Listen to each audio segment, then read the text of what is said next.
center opened up in March of 1999.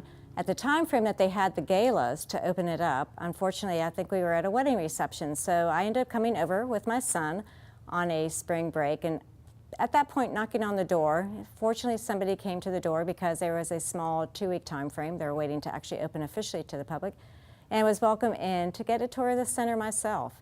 So I immediately fell in love with the center and immediately wanted to become part of it. At that time frame, I ended up volunteering at the center. Soon thereafter, moved on to being a member of the board, and as soon as the position opened up in 2004, became the marketing and PR director of the center, and have been an absolutely wonderful journey ever since. I have a love for the arts. I myself was an art major in college, and I've always just had this passion for and desire for the arts. As you come into the center, one of the first things you'll see will be our information desk, and at that desk we have our guest services associate, Mackenzie Zahler, who's there to help you, whether it's to purchase tickets, sign up for a class, give you instructions as to where our various galleries are located. Mackenzie is the voice and that friendly smile that you see when you first walk into the center. I went to Randolph-Macon College and I graduated with an arts management degree. So my senior year, I took an internship here at the center, and it was a great, wonderful experience for me. It was right up my alley, you know, the arts background, the business background. I was here for several months interning, and then that just kind of fell into a job here at the center. And I've been working here ever since, and I love it. Everyone's so friendly. I love everyone I work with. It's a great place to work and to come and visit. In the background of what you do not see on a daily basis is actually our facilities staff. Their responsibility is to flip the rooms when they need to be flipped from back-to-back events, to make sure that the facility is clean and welcoming to all of the customers that we do have coming in the doors. My name is Cassandra Love. I'm a lead custodian, and I've been working for the Cultural Arts Center for about 6 years.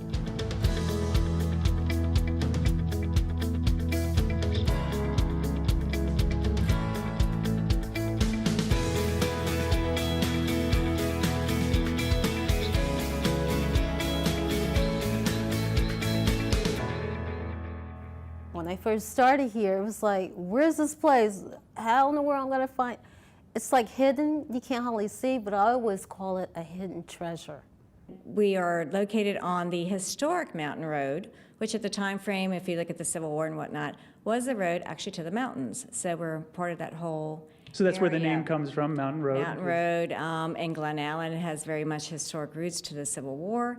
And so there's some houses and various things along the way on Mountain Road that helps sort of make this a great area. And then the school itself, the center started as a school, built in 1911, and there's some fun parts along with that too.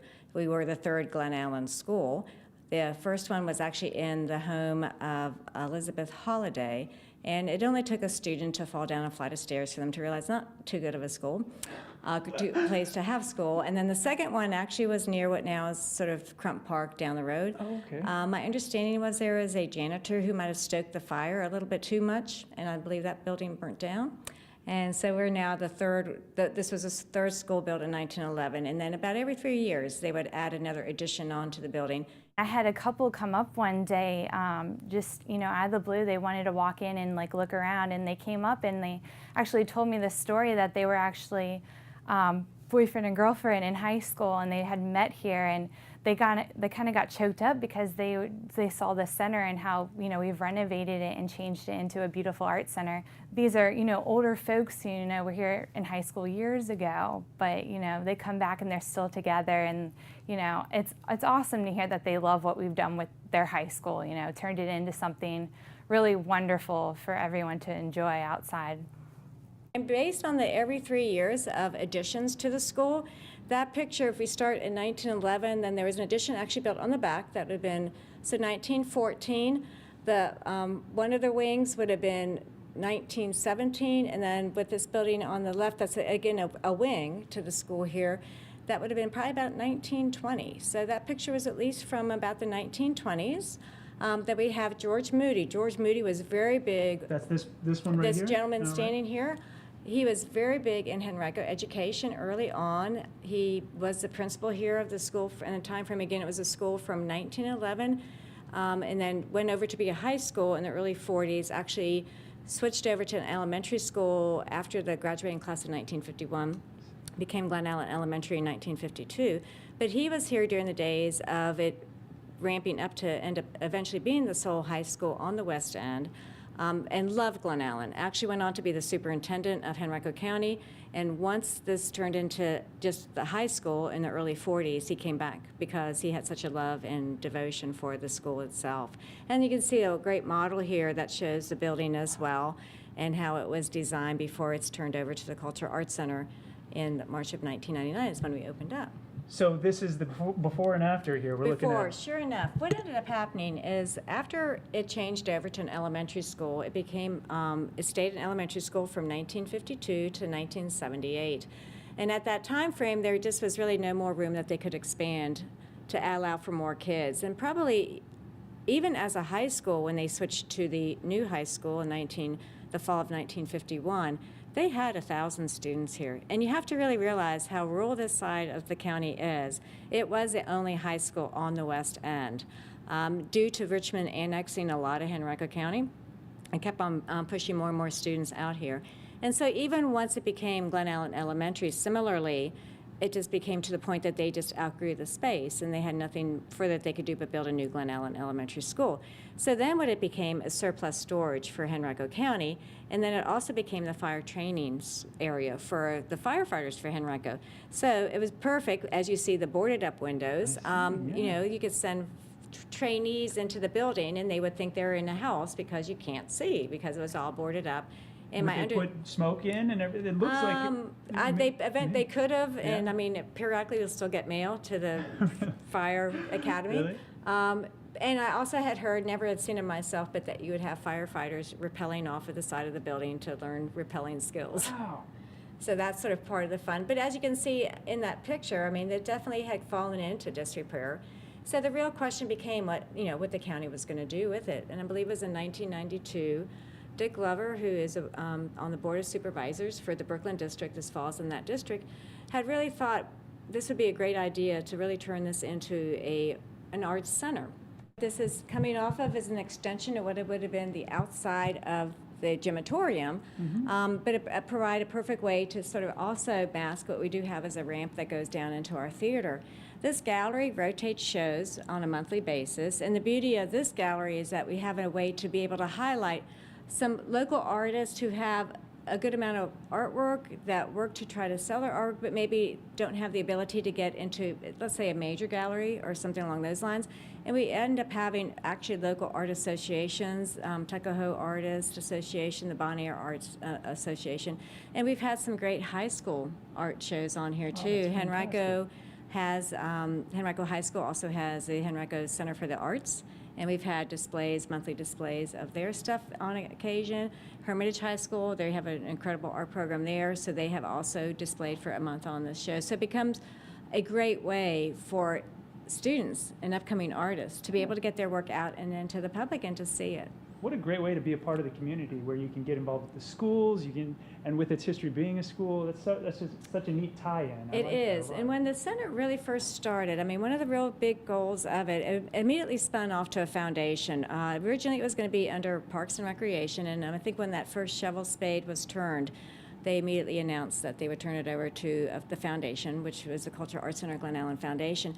And the whole idea of turning this into a center was to be able to be almost like a first step for up-and-coming artists, performers, and that kind of thing, to give them that stage or that ability to be able to, perform the arts, experience the arts, show the arts.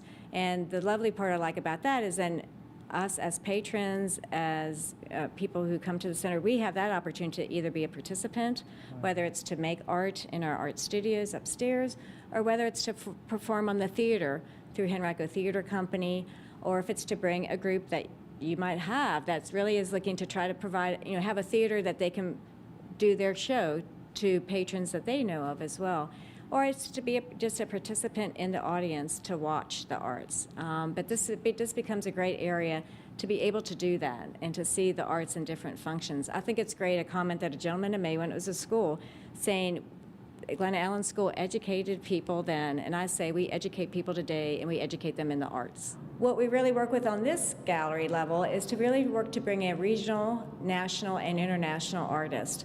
And we've had a lot of success in doing that throughout the years. And it's just exciting to see the different artists that we're able to get in here and the different types of artwork. We have a great relationship with Midwives for Haiti, and they bring in show of Haitian art probably every other year.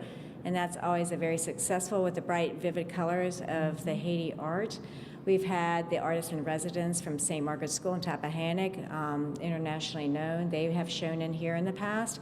So this is a wonderful space to be able to really have it so that people can come, show their artwork, and really have people who come in here and view it to really feel that they are very engaged in seeing it and really feel that they get to know that artist through their artwork in this space. I really love the center. It brings a lot to the community. We offer, our galleries are always open, free to the public. We offer, a wide range of classes and the performances, for the public to come and join. We do lots of events. We have El Dia de Muertos in October, which is a lot of fun, where kids can come out and do arts and crafts. I handle lots of the volunteers there. We set up tables and chairs. We hand out candy. The Latin Ballet is wonderful. They perform here a lot. They have their classes here too. They put on a nice little free show for everybody. It's a lot of fun for, families to come out and have something fun to do. Latin Ballet Virginia came to us in probably about 2001 looking for a place out on this side of town to be able to offer dance classes. And at that time frame, they might have had a studio in Chesterfield. I can't necessarily remember, but nevertheless, we said, great, yeah, come and you can rent the space and start offering dance classes. Any given night of the week, they will be people here dancing. I will say that they went probably from about 35, 40 students that first year that they came here to well over 300, 400. We now have their professional dance troupe do all their dance practices here during the day. And so that becomes really exciting. They also offer classes down at Center Stage downtown, but we're definitely the main place for all their classes as well as all their performances. And I bring you into this room. Obviously, you can see the great coloration, it's great. But the wonderful opportunity that we had that the general manager with the County of Henrico, when he was approached, we said, so, how, as a combination of, here we are, we're in a building of yours, and similarly, he was, how can we help you? And we had known that we needed to paint the center inside. And so he had the opportunity to say, you buy the paint, I can have some inmates that we have just sent to New Kent at our facility out there to come back to the facility here in Henrico County, and we can loan you those inmates to come and paint the building for you. And so they were here all this past spring. I believe they painted every single room and then more, and have done just an absolutely awesome job. We ended up picking the paint colors, and what you'll see some bright colors that are somewhat different than what you would expect. Chances are, I think this is just a neutral before they painted it, but we are an arts center. We celebrate the arts here. So at the same time, we want to make it bright and exciting when people walk in. You're pulling from all sorts of the community. Yeah. I wonder if they were spreading that time out a little longer. I want to stay here a little bit longer today. I just fixed this one thing. Exactly. We'll just. I think there's a couple of days they came in here that they were excited to be here and not at another facility. Yeah, exactly. Here at the center, we have a variety of ways to find your niche. In this room that we're in right now, this is easily used for, let's see, we have watercolor, we have acrylics, we have pastels. We will be doing some pen and ink that's coming up. If you wanted to learn how to do portrait drawing or painting, you can do that. Chinese brushstroke, Oriental painting. These are some of the classes that we'll have coming, that we've done in the past and have coming up in the future. So again, in the evening, if you're in here, chances are there's some class going on. We have some daytime classes too. Once again, I'm excited that when you look at the people who come for these classes, it's again all ages, and that's wonderful to have that range of people. We have a great music program here. We teach classes in piano and guitar, and the wonderful part about that is we have students come in that are 6 years old, and we have students that come in that are 65 years old. So it's a great range of people and interest, and we cater the lessons for the individual students. So it could be it's a beginner, or it could be it's an intermediate student. But overall, it's just a great experience. And it's exciting here during the summer. We'll offer some more classes for our younger audience, our youth and our teens. And it's great to be able to see them coming and being involved in the arts as well. A lot of times kids are very excited to keep coming back year to year. We try to make them feel pleased, happy, make sure they have a lot of fun. One student that started out in the watercolor class, I believe he started out, I want to say at the age of 13, really just trying to find a niche, trying to find an area of things that he liked. And sure enough, he displayed on our slant wall gallery, not this past spring, but I believe it was the previous spring, with his work. Fantastic. And I mean, he really found that that was his calling, was the art. So it's great when we can see that we're bringing up the next generation of artists here at the center. We really have the opportunity to find an area that you might be interested in and have always wanted to explore, but never really have thought about doing it, nor have you thought about what type of talent you might have in there. And that's the exciting thing about our classes, because I really feel that they find a hidden talent in all of us. And it becomes exciting as we see students come back over and over again because they have found a love, whether it's in the pastel class, the water class, or if they have learned to throw the perfect pot. This is our ceramics lab. This is a very exciting area. When the center was first built, you will see, because of a washer and dryer in the back part here, this actually had been designed as a costume making area. Really? What you would have seen here, actually, instead of these tables now, you would have seen cutting tables for fabric and whatnot. You would have seen doors across here, because the whole idea that this would have been costume storage. And as it turns out, that really never happened. And probably about 2000, 2001, the executive director here at the time frame decided, you know what, I think this space can be better utilized. Happened that he had seen some artwork by Jane Headley, who teaches all of our ceramics classes here, at a show in Richmond, and talked to her about what would need to happen to take this space and turn it into our ceramics studio. I love ceramics. I took that class this past fall. It was a 10-week course. I was in here, taking class 2.5 hours a week. Then we came in, we got to have time outside of class to come in. The ceramic studio is always open for our free time to come and, do pottery. I did mainly hand building, which was a lot of fun, and then we did glazing and all that, and it was just a lot of fun to do, and you meet a lot of really nice people doing it. I'm the pottery instructor here, which is great, and today's one of my throwing days. Like, I'll usually once a week do all my throwing, and then I will... I'm a novice. What does throwing mean? Throwing, you can put the clay on the wheel, and you can make it rise, you can do different forms. The throwing classes are probably the most popular because it's sort of exciting and miraculous. The class is kept small. We only really have room for 9 potter's wheels. So at the most we'll take into one class is going to be 9 students. So I'm sorry, go ahead. Well, it provides great individualized attention then when these students come and take the class. I was just going to ask, which are the younger kids or the older kids better? Well, the younger kids, they just have fun and they love everything they make. So that's sort of a nice thing. Pottery class is like their favorite thing of the week, which makes me feel awesome. Teenagers are really good because they're sort of used to taking direction, which maybe most adults are not necessarily, but they can sort of handle the physical aspect of it. And then adults, it's nice. It's nice to see what the diversity of people like, what kind of stuff they come up with and where they go with it.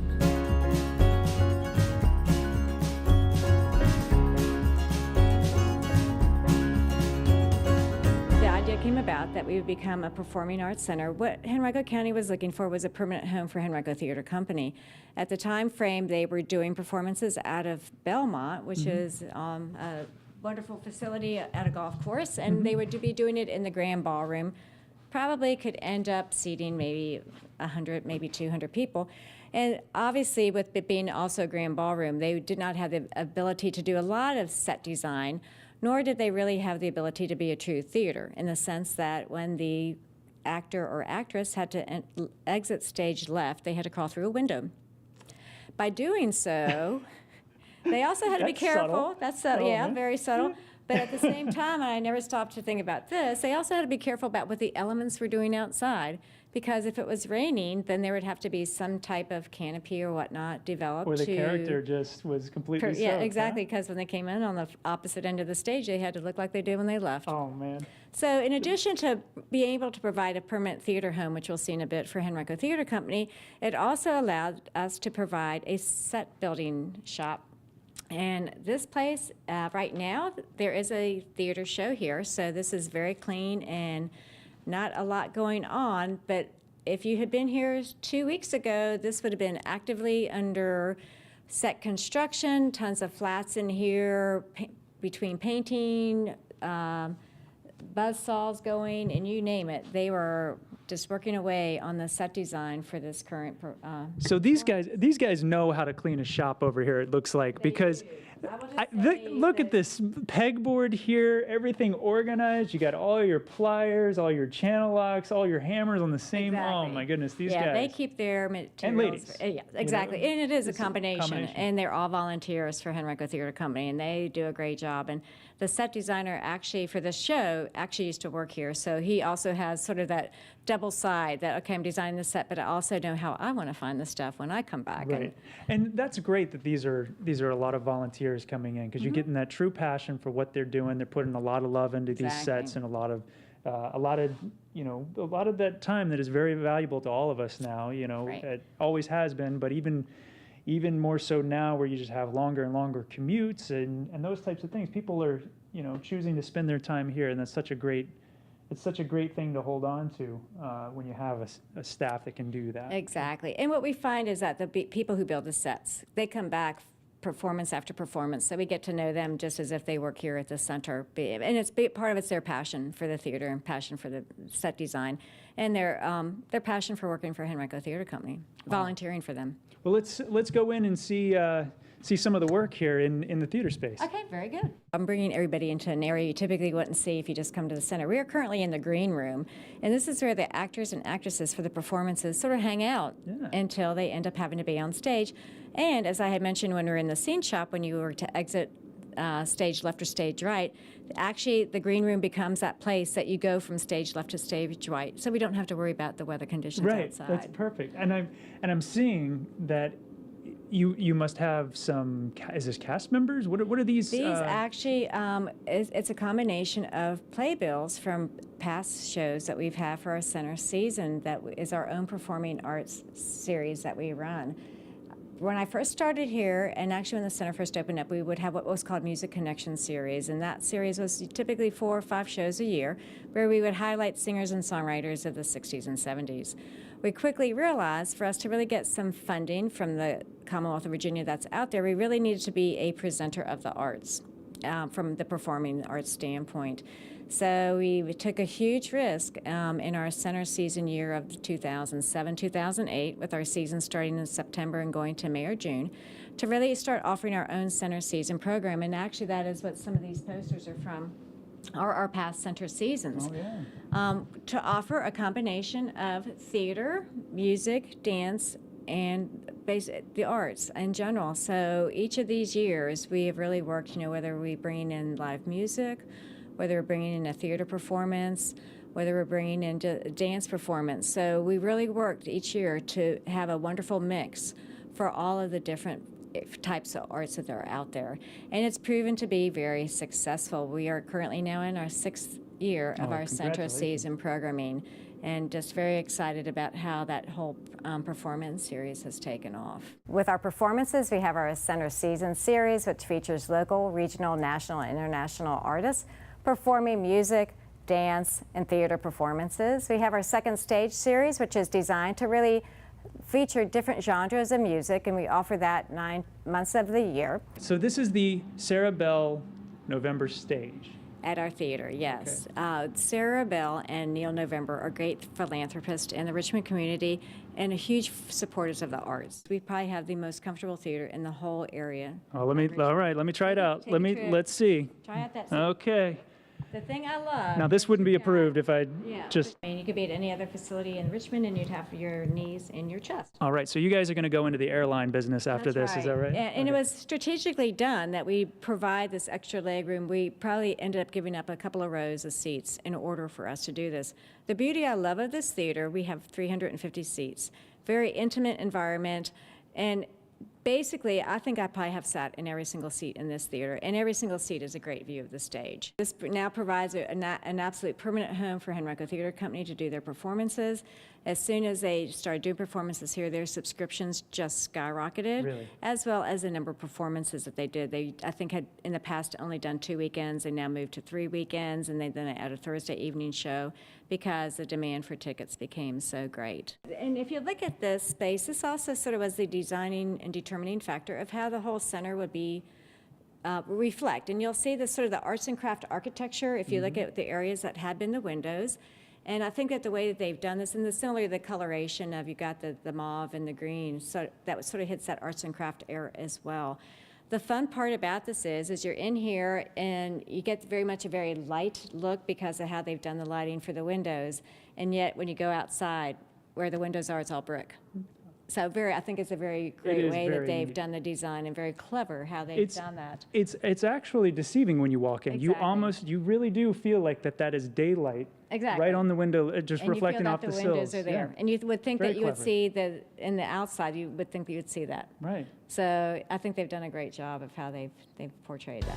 I'd like to think that we're no longer the best kept secret. We've had several years now that we've had over 100,000 people come out to the center in the course of that year, whether it's for performances, classes, wedding receptions, meetings. We have a ton of meetings during the day and evening as well as the wedding receptions. So, But it's also, it seems like even a destination place to go to for people Oh, from definitely. around the state to come by and see, because there's such great art in all forms. I had a mother who fortunately raised us in exploring and taking us to performances, concerts, and events so that could be a huge part of our life. As we see, especially with the younger generations now, where the arts are really the first thing to be cut in education, it's wonderful that we can sort of fill that void now and help out people in those areas to really gain that knowledge of the arts.